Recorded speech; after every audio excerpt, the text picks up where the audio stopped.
नमस्कार दोस्तों, स्वागत है आपका हमारे चैनल कर्म धर्म की बातों में। कौरवों और पांडवों के बीच हुए महायुद्ध महाभारत को लेकर आज भी कई ऐसे रहस्य हैं जिनको सुनकर लोग चौंक जाते हैं। लगातार 18 दिन चले इस महायुद्ध में इतना बड़ा नरसंहार हुआ था कि युद्ध खत्म होने पर सिर्फ 18 योद्धा ही जीवित बचे थे। ज्यादातर लोगों को पता होगा कि महाभारत के युद्ध में सभी कौरव मार दिए गए थे। अगर आपको भी यही पता है तो ये जानकारी गलत है। दुर्योधन का एक भाई इस महायुद्ध के बाद भी जीवित बच गया था। दरअसल वो कौरवों के बजाय पांडवों की ओर से इस युद्ध में शामिल हुआ था। जानते हैं कि ये कौरव योद्धा कौन था, वो पांडवों की ओर से क्यों लड़ा और उसे क्या जिम्मेदारी दी गई थी। महाभारत के युद्ध में दुर्योधन समेत सभी 100 कौरवों को वीरगति प्राप्त हुई थी। यहां तक कि पांचों पांडवों श्री कृष्ण को छोड़कर उनकी ओर से भी सभी योद्धा वीरगति को प्राप्त हो गए थे।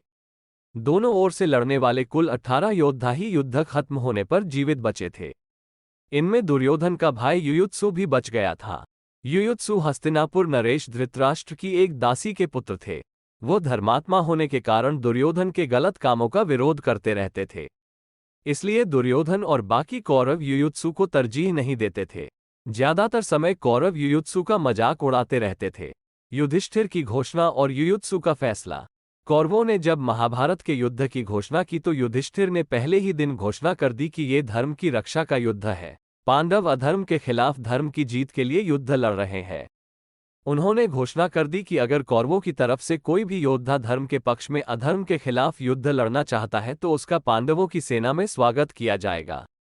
इस घोषणा को कौरवों की सेना में खड़े युयुत्सु ने भी सुना।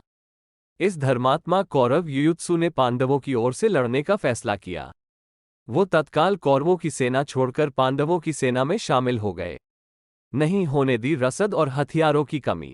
पांडवों में सबसे बड़े भाई युधिष्ठिर युयुत्सु की क्षमताओं और बुद्धिमानी से परिचित थे। इसलिए उन्होंने युयुत्सु को युद्ध में सीधे लड़ने के लिए नहीं उतारा। उन्होंने कौरव कुमार युयुत्सु को पांडवों की सेना के लिए हथियारों और रसद की व्यवस्था करने की बड़ी जिम्मेदारी सौंप दी। युयुत्सु ने भी मिले हुए काम को पूरी जिम्मेदारी से निभाया और तमाम अभावों के बीच पांडव सेना के लिए इन दोनों चीजों की युद्ध खत्म होने तक कमी नहीं होने दी। महाभारत का युद्ध खत्म होने के बाद पांडवों को हस्तिनापुर का राजपाट मिला तो युधिष्ठिर ने युयुत्सु को अपना मंत्री बनाया। अंतिम समय तक रहे परीक्षित के संरक्षक। दासी पुत्र युयुत्सु ने युधिष्ठिर के लिए ठीक वही भूमिका निभाई जो काका विदुर ने हस्तिनापुर नरेश धृतराष्ट्र के लिए निभाई थी। जब युधिष्ठिर राजपाट त्याग कर महाप्रयाण करने लगे तो उन्होंने परीक्षित को राजा बनाया। इसके बाद उन्हें परीक्षित के लिए एक योग्य संरक्षक की जरूरत महसूस हुई। उन्होंने युयुत्सु को परीक्षित का संरक्षक बनाया। युयुत्सु ने इस दायित्व को भी जीवन के आखिरी समय तक पूरी निष्ठा से निभाया। यही नहीं, जब गांधारी और धृतराष्ट्र जंगल की भयंकर आग में मृत्यु को प्राप्त हुए तो युयुत्सु ने ही उनका अंतिम संस्कार किया था।